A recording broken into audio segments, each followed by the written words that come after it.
For 15 months, there have been questions about who ordered what assets to assist the rescue and why they were so slow in arriving. National security correspondent Jennifer Griffin examines the 450 pages of newly declassified congressional testimony by commanders who led the rescue efforts. The transcripts provide new insight into the military decision-making during the Benghazi attack.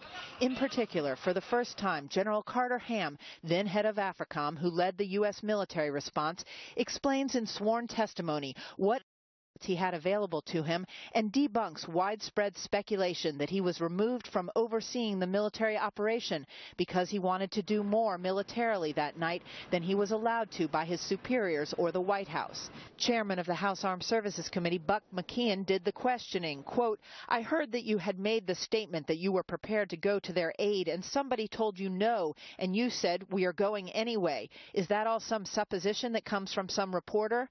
Ham replies, "Yes, sir. No one ever told me no." The commander went on to present a picture of a woefully ill-postured military force whose assets were not in position to launch a timely response or rescue, not just in Benghazi, but also across Africa and the Middle East.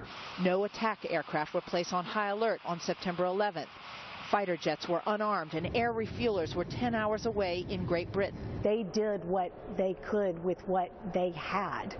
The bottom line here is they didn't have what they needed to respond.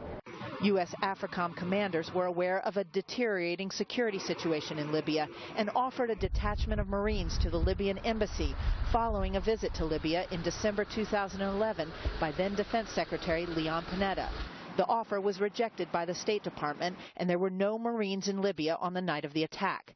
Ham pushed back against repeated suggestions by committee members and some military analysts that sending an F-16 to fly over Benghazi on the night of the attack would have made any difference. Quote, "The intelligence I had at the time caused me to conclude in my military judgment that attack aircraft would not be the appropriate response tool, and so I did not direct a heightened alert."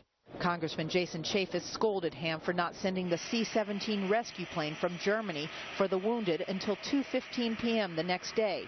The decision to rely on Libyan transport planes forced survivors accompanying Ambassador Stevens' body to wait an additional 3 hours in Benghazi. Not everyone could fit on the first flight out, and Libyan planes were barred from flying at night.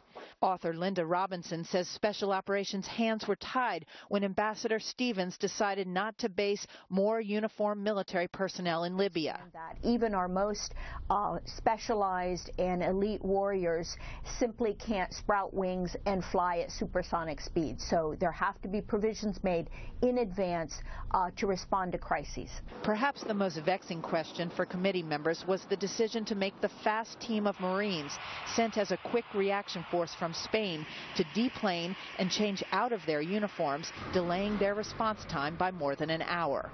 Despite being ill-positioned and unprepared, the White House gave assurances to the contrary on the eve of the attack, claiming then Deputy National Security Advisor John Brennan and the White House had spent months reviewing U.S. military posture before the attack.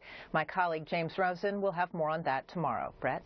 Jennifer Griffin live at the Pentagon tonight. Jennifer, thank you. You can go to the FoxNews.com homepage for more details on both Jennifer and James' Benghazi stories.